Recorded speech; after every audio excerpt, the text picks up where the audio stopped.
तो hello guys, स्वागत है आपका फिर से हमारे एक नए वीडियो में। तो आज हम पढ़ने वाले हैं आईसी का जो आपका नेक्स्ट टॉपिक है प्रोपोगेशन डिले। तो आज हम प्रोपोगेशन डिले को देखने वाले हैं। तो चलिए हम करते हैं वीडियो को स्टार्ट। अगर चैनल पर नए हैं तो चैनल को सब्सक्राइब कीजिए। वीडियो अच्छी लगे तो कमेंट कीजिए, लाइक कीजिए और दोस्तों के साथ शेयर कीजिए। तो चलिए अब हम वीडियो करते हैं स्टार्ट। कि जो आपका संचरण विलंबन होता है, प्रोपोगेशन डिले होता है, आपके जो आईसी है उसका में जो टाइम डिले होता है, उसके जो प्रोपोगेशन मतलब उसका जो वर्किंग करने में जो टाइम लगता है उसे देखने वाले हैं। तो चलिए अब करते वीडियो को स्टार्ट। प्रोपेगेशन डिले मतलब संचरण विलंबन।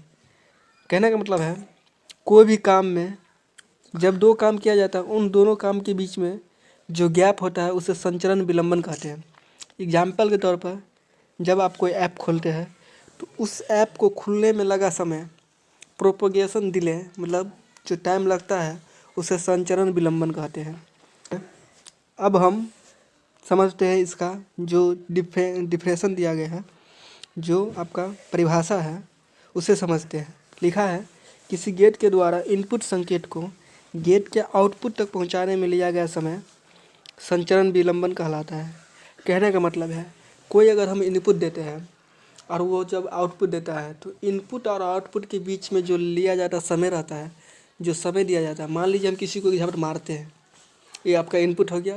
कोई हमको एक झपट मारता है, ये आउटपुट हो गया। तो हम जब मारे इसके बाद उसने मुझे मारा तो उसके बीच में कितना टाइम गैप हुआ उससे ही हम प्रोपोगेशन डिले कहते हैं। तो यहाँ पे वही लिखा गया है कि किसी गेट में जब हम इनपुट देते हैं वो आउटपुट हमें देता है, तो उस दोनों इनपुट और आउटपुट के बीच में जो गैप रहता है उसे ही हम प्रोपोगेशन डिले यानी संचरण विलंबन कहते हैं। इसके बाद है कि जो आपका संचरण विलंबन को हम क्या कहते हैं कि जब किसी भी सर्किट में जो संचरण विलंबन होता है या कि कोई भी ऐप खोलते हैं उसमें जो संचरण विलंबन होता है वो आपका होता है 10 नैनो सेकेंड।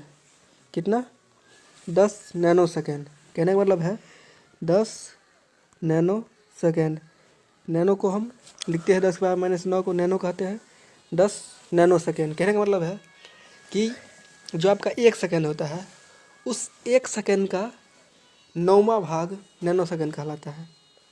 तो कितना होता है, कोई भी इनपुट और आउटपुट के बीच में जो गैप होता है, जो प्रोपोगेशन डिले होता है वो आपका 1 नैनो सेकेंड होता है। कितना? 1 नैनो सेकेंड। 1 नैनो सेकेंड मतलब होता है 10⁻⁻9 सेकेंड। ओके। इसके बाद है फैन इन। चलिए अब फैन इन को समझते हैं। फैन इन कहने का मतलब है कि जब हम कोई डिवाइस में इनपुट देते हैं या कोई सर्किट में इनपुट देते हैं या कोई लॉजिक गेट में इनपुट देते हैं तो उसे क्या कहते हैं? फैन इन कहते हैं। कहने का मतलब है इनपुट की वह अधिकतम संख्या जो किसी लॉजिक गेट में हम देते हैं, किसमें? लॉजिक गेट में देते हैं, फैन इन कहलाती है। फैन इन कहलाती है मतलब इनपुट की वह अधिकतम संख्या, मतलब जो हम इनपुट देते हैं उसी की संख्या को हम क्या कहते हैं? फैन इन कहते हैं। इसके बाद है इस परिभाषा के अनुसार जो आपका डिफिनेशन दिया गया है, जो परिभाषा दिया गया है, इसके अनुसार कहने का मतलब है कि अगर हम किसी में अगर 3 इनपुट देते हैं, क्या देते हैं? 3 इनपुट देते हैं तो ये 3 इनपुट क्या कहलाएगा? Fan in. जैसे कि हम नैंड गेट के लिए कि नैंड गेट में अगर हम 3 इनपुट देते हैं तो उसे क्या कहेंगे? तो उसे हम फैन इन कहते हैं। ओके। इसके बाद है फैन आउट। फैन आउट मतलब जैसे इनपुट दिए तो उसे फैन इन कहें, अब आउटपुट लेंगे उसे फैन आउट कहेंगे। तो एक शब्द में जो परिभाषा है, आउटपुट को हम फैन आउट कहते हैं। लेकिन कहाँ से हम आउटपुट लेंगे? लॉजिक गेट से जो आउटपुट लेंगे उसे हम फैन आउट कहते हैं। ओके। तो चलिए परिभाषा देखते हैं, जो आपका डिफिनेशन दिया गया उसे एक बार देख लेते हैं। तो लिखा है कि गेट की वह अधिकतम संख्या है जिन्हें एक लॉजिक गेट ड्राइव कर सकता है। कहने का मतलब है हम जो संख्या देते हैं लॉजिक गेट में और उससे वह क्या करता है? ड्राइव मतलब उसको प्रोसेस करता है। हमको जो आउटपुट देता है उसे फैन आउट कहते हैं। क्या कहते हैं? फैन आउट कहते हैं। मतलब जो लॉजिक गेट हमें आउटपुट देता है उसे क्या कहते हैं? फैन आउट कहते हैं। यदि किसी नॉर गेट के लिए फैन आउट का मान 6 है, क्या है 6 है।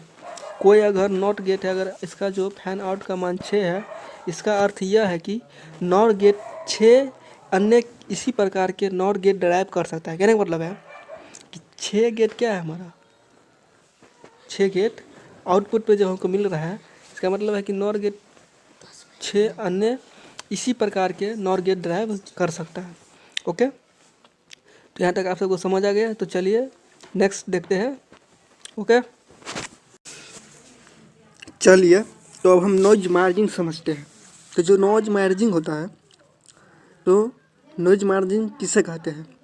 तो देखिए, जब लॉजिक सर्किट का इनपुट पर, जब कोई लॉजिक सर्किट पर जब हम इनपुट देते हैं, उसमें कुछ अनवांटेड नॉइज सिग्नल रहता है, और उसी नॉइज सिग्नल को सहने की गुण को, जो सिग्नल में कुछ नॉइज रहता है उसको सहने का गुण, तथा यह नॉइज सिग्नल को अधिकतम मान जिसमें सिस्टम सर्किट की परफॉर्मेंस प्रभावित किए बिना रिजेक्ट कर सकता है। कहने का मतलब है कि कोई भी हम इनपुट देते तो उसमें कुछ सिग्नल रहता है और उसमें कुछ अनवांटेड नॉइज सहने की शक्ति भी होती है, और इसमें जो अधिकतम मान होता है, कितने भी हम उसमें नॉइज दे दें, वो नॉइज को क्या करें, सह लें, और वो फिर भी क्या करे, अच्छी तरीके से परफॉर्मेंस करे, बिना कोई सिग्नल जो इनपुट दिए उसको प्रभावित किए बिना। उसे हम नॉइज मार्जिन कहते हैं। तो क्या किया जाता है, नॉइज मार्जिन करता है। इसके बाद है नॉइज मार्जिन का जो वोल्टेज होता है 3.6 वोल्ट से 4.6 वोल्ट तक होता है। तो नॉइज मार्जिन का जो वोल्टेज हो जाएगा आपका 3.6 वोल्ट से 4.6 वोल्टेज हो जाएगा। इसके बाद है लॉजिक वोल्टेज लेवल। तो लॉजिक वोल्टेज लेवल किसे कहते हैं? तो लॉजिक गेट पर जब हम 0 और 1 के लिए जो वोल्टेज हम देते हैं उसे लॉजिक वोल्टेज लेवल कहते हैं। कहने का मतलब है, जब हम लॉजिक गेट के इनपुट में 0 और 1 देते हैं, तो 0 और 1 को हमको इनपुट कराने के लिए कुछ वोल्टेज देना पड़ता है, जिसे हम लॉजिक वोल्टेज लेवल कहते हैं। ओके, इसके बाद है पावर डेसिपेशन, पावर खपत, शक्ति खपत। तो पावर डेसिपेशन किसे कहते हैं? तो लिखा है कि किसी विशेष आवृत्ति पर कोई भी अगर हम आवृत्ति यानी इनपुट देते हैं, उस पर 50% प्रचालन चक्र हेतु, मतलब उसको 50% चलने के लिए कुछ शक्ति की आवश्यकता होती है, मतलब कुछ पावर की आवश्यकता होती है उसे चलाने के लिए। उसे ही हम पावर, शक्ति यानी शक्ति खपत कहते हैं। ओके, क्या कहलाती है? शक्ति खपत। कहने का मतलब जब हम किसी भी डिवाइस में इनपुट देते हैं तो उसे चलने के लिए कुछ पावर की आवश्यकता होती है। जब वो 50% तक उसको चलने के लिए एक चक्र हेतु उसको क्या किया जाता है, पावर दिया जाता है कोई भी लॉजिक सर्किट में। ओके, तो उसे ही हम पावर डेसिपेशन, पावर खपत, शक्ति खपत कहते हैं।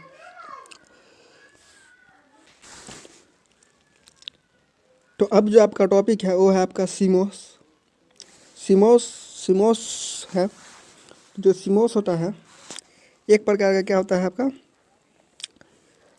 टीटीएल का ही रूप, यानी लॉजिक गेट का ही अथी होता है, रूप होता है। तो देखिए जो सीमोस है, तो सीमोस का जो फुल फॉर्म होता है कम्प्लीमेंट्री मेटल ऑक्साइड सेमीकंडक्टर। क्या होता है सीमोस का full form? Complementary metal oxide semiconductor. इसे 1963 ईस्वी में फ्रैंक वॉनलेस ने पहली बार बनाया था। ओके, तो किसने बनाया था? फ्रैंक वॉनलेस ने 1963 में इसका क्या किया था, इसे बनाया था। इसके बाद है सीमोस टेक्नोलॉजी एक बहुत ही पॉपुलर टेक्नोलॉजी है। कहने का मतलब है जो सीमोस टेक्नोलॉजी है इसका यूज बहुत ज़्यादा किया जाता है कंप्यूटर चिप में, डिज़ाइन इंडस्ट्री में, और ब्रॉडली इस्तेमाल किया जाता है, मतलब बहुत अधिक यूज किया जाता है इसका आपका CMOS complementary metal oxide semiconductor का। इसके बाद है कि आजकल के समय में इंटीग्रेटेड सर्किट के रूप में बहुत से एप्लीकेशन में अभी के समय के जैसे कंप्यूटर, सीपीयू, सेलफोन, इस टेक्नोलॉजी सब में इसका इस्तेमाल किया जाता है। किसका? सीमोस का। अभी के समय में जैसे कंप्यूटर में, सीपीयू में, सेल फोन में, इस सब में आपका किसका उपयोग किया जाता है? सीमोस का उपयोग किया जाता है, कॉम्प्लीमेंट्री मेटल ऑक्साइड सेमीकंडक्टर का। इसके बाद है गुण। जो सीमोस का आपका एडवांटेज है, जो गुण है, वो है कि इसमें शक्ति व्यय बहुत ही कम होता है। जो पावर डेसिपेशन होता है क्या होता है? बहुत ही कम होता है। यह क्या, इसका जो सप्लाई वोल्टेज है अधिक सीमा से 3 से 18 वोल्ट तक ऑपरेट होते हैं। मतलब सीमोस को आप 3 से लेके 18 वोल्ट तक इनपुट दे सकते हैं इसको ऑपरेट करने के लिए। इनकी पैकेजिंग डेंसिटी उच्च, अर्थात चिप पर सीमोस डिवाइस बहुत ही कम स्थान ले। कहने का मतलब है इसी चिप में की तरह और चिप में भी इसका क्या किया जाता है? आपका फैब्रिकेट किए जा सकते हैं। कहने का मतलब है कि सामान्य चिप पर अनेक फंक्शन भी फैब्रिकेट, मतलब इस जो प्रिंटेड सर्किट बोर्ड है इस पर और आप जो फंक्शन है आप उसमें ऐड कर सकते हैं, क्योंकि सीमोस बहुत ही कम जगह लेता है। इसके बाद है मीडियम स्पीड। यह मीडियम स्पीड के लॉजिक परिपथ में सीमोस लॉजिक गेट का व्यापक रूप से प्रयोग किया जाता है। तो जहाँ हमको मीडियम स्पीड की आवश्यकता होती है वहाँ पर हम सीमोस लॉजिक सर्किट का बहुत ज़्यादा ही उपयोग करते हैं। क्या है? CMOS complementary metal oxide semiconductor. Okay, तो अब हम नेक्स्ट इसका जो बचा हुआ है कुछ वो भी देख लेते हैं। तो अब हम देखने वाले हैं एप्लीकेशन ऑफ सीमोस। एप्लीकेशन कहने का मतलब है अनुप्रयोग। सीमोस का यूज कहाँ करते हैं हम? सीमोस का यूज कंप्यूटर मेमोरी में, सीपीयू में, माइक्रो प्रोसेसर डिजाइन में, फ्लैश मेमोरी चिप में के डिजाइनिंग में आपका सीमोस का यूज किया जाता है। साथ ही इन्हें इस्तेमाल किया जाता है design application specific integration circuit ASIC में। किसमें? एसिक में। किसमें? Design application specific integration circuit ASICs में। ओके, इसका जो आपका टाइप होता है एक पी चैनल मॉसफेट होता है, एक एन चैनल सीमोस होता है। क्या होता है? एक पी चैनल मोस होता है, एक एन चैनल सीमोस होता है। ओके, तो इसका जो टाइप हो जाएगा आपका 2 हो जाएगा, एक पी टाइप हो जाएगा, एक एन टाइप हो जाएगा सीमोस का प्रकार। इसका जो यूज किया जाता है कंप्यूटर मेमोरी में, सीपीयू में, माइक्रो प्रोसेसर डिजाइन में, फ्लैश मेमोरी में। इसके बाद है एसकी में, ASCII application specific integration circuit में। ओके, तो नेक्स्ट है आपका मोस मेटल ऑक्साइड सेमीकंडक्टर। तो मोस मेटल ऑक्साइड सेमीकंडक्टर इसका फुल फॉर्म होता है। यह एक आपका एक ध्रुवीय डिवाइस है। कहने का मतलब है यह एक ध्रुवीय यूनिपोलर डिवाइस है। यह एक ध्रुवीय केवल एक आवेशवाहक पर कार्य करता है। यूनिपोलर कहने का मतलब है या तो वो होल्स पे काम करेगा या तो वो इलेक्ट्रॉन पे काम करेगा। इसे ही हम यूनिपोलर ट्रांजिस्टर कहते हैं। अगर वो पी प्रकार से अगर बनाते हैं, यानी पी टाइप के सेमीकंडक्टर बनाते हैं, तो उसमें होल्स की संख्या ज़्यादा रहेगी। होल्स के कारण उसमें चार्ज आपका जो होगा, जो जितने भी चार्ज कैरियर होंगे प्रभाव होंगे। अगर वो एन टाइप सेमीकंडक्टर बनाते हैं तो वो आपका किससे एन टाइप बनाते हैं तो इलेक्ट्रॉन के कारण उसमें क्या होगा? फॉलो होगा। इलेक्ट्रॉन के कारण उसमें क्या होगा? आपका जो फॉलो होगा, जितने भी उसमें चार्ज कैरियर होंगे वो। इसीलिए हम उसको यूनिपोलर या फिर बाइपोलर कहते हैं। यूनिपोलर मतलब उसमें एक ध्रुवीय होगा, एक ही चार्ज कैरियर पर काम करेगा। यूनिपोलर कहने का मतलब है जिसमें इलेक्ट्रॉन और होल्स दोनों पर काम करें। जैसा कि आपका डायोड हो जाता है, उसमें इलेक्ट्रॉन और होल्स की संख्या जिसमें मेजॉरिटी होती है दोनों की समान होती है। इसीलिए डायोड को हम बाइपोलर ट्रांजिस्टर कहते हैं। बाइपोलर डायोड को बाइपोलर कहते हैं। बाइपोलर बीजेटी में आता है। बाइपोलर जंक्शन ट्रांजिस्टर उसे कहते हैं।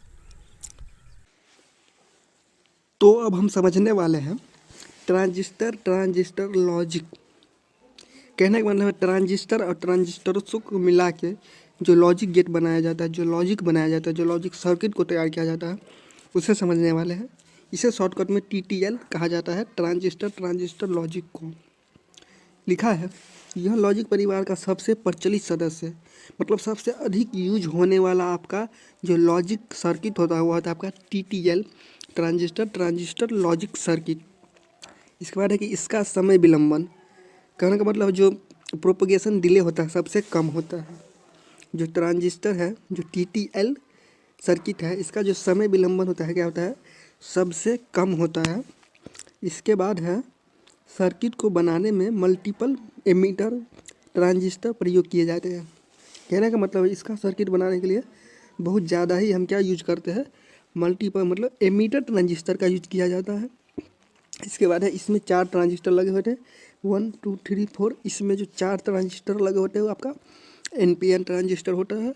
और ये कौन सा किस बैच का उपयोग किया जाता है इसमें, तो इसमें एमीटर बैच का उपयोग किया जाता है। ओके, इसके बाद है NPN transistor, PN junction diode और विसर्जित प्रतिरोध, वेरिएबल प्रतिरोध का इसमें यूज किया जाता है। किस किस का, PNP transistor, PN junction diode और विसर्जित प्रतिरोध का इसमें यूज किया जाता है। इसके बाद है इस लॉजिक परिवार का मूल बिल्डिंग ब्लॉक NAND गेट है। कहने का मतलब है इस परिवार का कहने का मतलब है कि जो ये लॉजिक सर्किट है इसका जो मूल बिल्डिंग ब्लॉक हो जाएगा आपका NAND गेट हो जाएगा। क्या हो जाएगा, NAND गेट होगा। इसके बाद है कि और इस लॉजिक गेट की विभिन्न सब फैमिली है, जो कि TTL, advance shortly TTL, TTL low power TTL, high power TTL, fast TTL। तो जो ये सर्किट है इसके और सब फैमिली मतलब इसके छोटे भी रूप है, जैसे कि ट्रांजिस्टर लॉजिक यूनिट आपका ये है। इसके बाद है advance shortly TTL।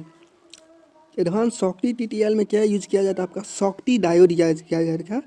Shortly diode का आपका यूज किया जाता है आपका किस में, एडवांस शॉर्टली TTL में। इसके बाद है कि लो पावर TTL, मतलब कम पावर TTL का भी यूज किया जाता है। हाई पावर TTL भी बनाया जाता है, फास्ट TTL भी बनाया जाता है। तो यूज के अकॉर्डिंग आपका जितना भी जो आपका लॉजिक सर्किट होता है उसे तैयार किया जाता है किसी भी सर्किट के लिए। ओके, लॉजिक सर्किट में इस परिपथ का जो प्रोपगेशन डिले होता है वो 15 नैनो सेकेंड होता है। कितना, 15 नैनो सेकेंड होता है। इसके बाद इसकी जो खपत, जो पावर डिसिपेशन होता है, जो TTL होता है उसका आपका पावर डिसिपेशन लगभग 100 मिलीवाट होता है। इसके बाद है TTL का जो सोर्स सीमा होता है 0.4 वोल्ट तथा फैन आउट 10 होता है। कहने का मतलब है जो TTL में जो नॉइज उत्पन्न होता है वो आपका 0.4 वोल्ट होता है, और जो फैन आउट होता है कितना होता है, 10 होता है। तो इसके TTL आपका क्या हुआ, अब समाप्त हो चुका है। ओके, अब हम नेक्स्ट लॉजिक गेट देखेंगे। तो अभी हमने देखा TTL, ट्रांजिस्टर लॉजिक यूनिट। तो ट्रांजिस्टर लॉजिक में ट्रांजिस्टर को मिला के हम लॉजिक गेट बना रहे थे, लेकिन अब हम ECL पढ़ेंगे, एमीटर कपल्ड जो आपका लॉजिक गेट होगा उसे हम देखने वाले हैं। तो जो एमीटर कपल्ड लॉजिक सर्किट होता है यह हाई स्पीड के साथ प्रोपोगेशन डिले इसका सिर्फ 5 नैनो सेकेंड होता है। कहने का मतलब जो आप ECL है इसका जो सर्किट है यह आपको हाई स्पीड प्रोवाइड कराता है, मतलब इसमें टाइम डिले कम होता है। टाइम डिले 5 नैनो सेकेंड के बराबर होता है। इसका जो the most common ECL ICR design eight 10,000 series, कहने का मतलब है इसे बहुत ज़्यादा तौर पर इस ECL को IC के लिए डिज़ाइन किया जाता है। 10,000 के सीरीज तक के लिए इसका डिज़ाइन किया जाता है।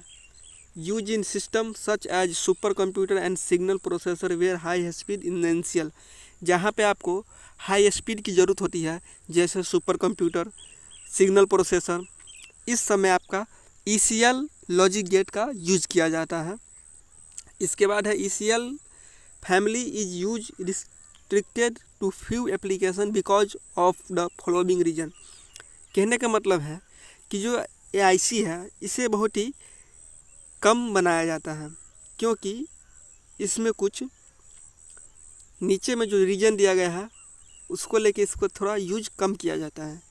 जैसे कि gates in IC dissipates relatively large amount of power, इसके गेट के लिए अधिक पावर की आवश्यकता होती है, इसके गेट में अधिक इनपुट दिया जाता है तब ये वर्क करेगा। Need extra circuit for gates operate, इसे ऑपरेट करने के लिए एक्स्ट्रा सर्किट की ज़रूरत पड़ती है। The power supply voltage and logic level make ECL gate difficult interface without other logic family member. कहने का मतलब है इसमें जो आप पावर सप्लाई देते हैं, जो लॉजिक लेवल होता है वो बहुत ही डिफ़िकल्ट होता है अदर लॉजिक फैमिली से। मतलब जो अदर लॉजिक गेट है, अदर लॉजिक जो बनाते हैं हम TTL, इस समय जो पावर की आवश्यकता कम होती है इनपुट पावर की गेट में, लेकिन इसके गेट में जो इनपुट पावर की आवश्यकता होती है बहुत ही ज़्यादा हाई होती है, जिसके कारण वहीं पे इसका यूज करते हैं जहाँ पे इसकी बहुत ही ज़रूरी हो और जहाँ पे इसे पूर्णतः इसके इनपुट में वोल्टेज हम उतना दे सकें।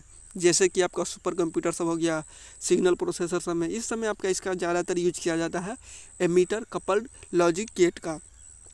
इसके बाद है ट्रांजिस्टर लॉजिक गेट में 7400 सीरीज। कहने का मतलब इसमें आपका 10,000 सीरीज रहता है, लेकिन जो ट्रांजिस्टर लॉजिक गेट्स है, लॉजिक है, उसमें आपका TTL में 7400 सीरीज का यूज किया जाता है। और CMOS which stand complementary metal oxide silicon oxide 4000 series. और जो सीमोस होता है आपका, जो सीमोस होता है, सीमोस का जो आपका उसमें जो आपका सीमोस आपका जो कम्प्लीमेंट्री मेटल ऑक्साइड सिलिकॉन होता है उसमें आपका 4000 सीरीज तक का चिप में हम उसका यूज कर सकते हैं। इसीलिए ECL का ज़्यादातर हम यूज वही करते हैं जहाँ हमको बहुत ही ज़रूरी हो कि इसे यहाँ पे यूज करना ही चाहिए, तभी हम उसका यूज करते हैं, नहीं तो अन्यथा हम उसका यूज नहीं करते हैं।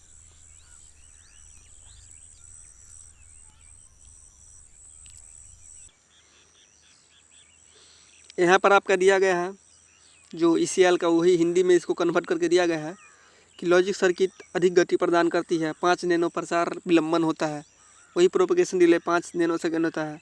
इसका जो यूज किया जाता है आपको 10,000 श्रृंखला के रूप में इसे नामित किया गया है। ECL सुपर कंप्यूटर सिग्नल जैसी प्रणालियों में उपयोग किया जाता है, जो हम वहाँ पे बोले वही इसमें दिया गया है।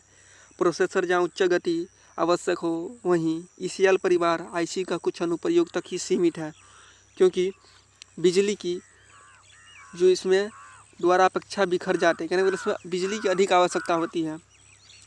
इसके बाद है लॉजिक गेट एक दूसरे के साथ इंटरफेयर करना बहुत ही मुश्किल होता है, इसलिए इसका यूज थोड़ा सा कम किया जाता है। जहाँ पर इनिशियल रिक्वायर होता है, बहुत ही ज़रूरी है, दूसरा वहाँ पे लॉजिक हम यूज नहीं कर सकते, वहीं पे आपका ECL एमीटर कपल्ड लॉजिक का उपयोग करते हैं। ओके, तो चलिए अब नेक्स्ट देखते हैं कि क्या है। तो बस आज इतना ही तक, क्योंकि वीडियो लंबी हो रही है। मिलते हैं फिर कभी किसी नेक्स्ट वीडियो में। वीडियो अच्छी लगी तो वीडियो को लाइक कीजिए, चैनल पर नए हैं सब्सक्राइब कीजिए और कमेंट कीजिए कि आपको वीडियो अच्छी लगी कि नहीं। लाइक भी कर दीजिए, दोस्तों के साथ वीडियो को शेयर कीजिए ताकि उनको भी हेल्प मिल सके इस वीडियो के माध्यम से। और मिलते हैं किसी नेक्स्ट वीडियो में, जब तक के लिए जय हिंद।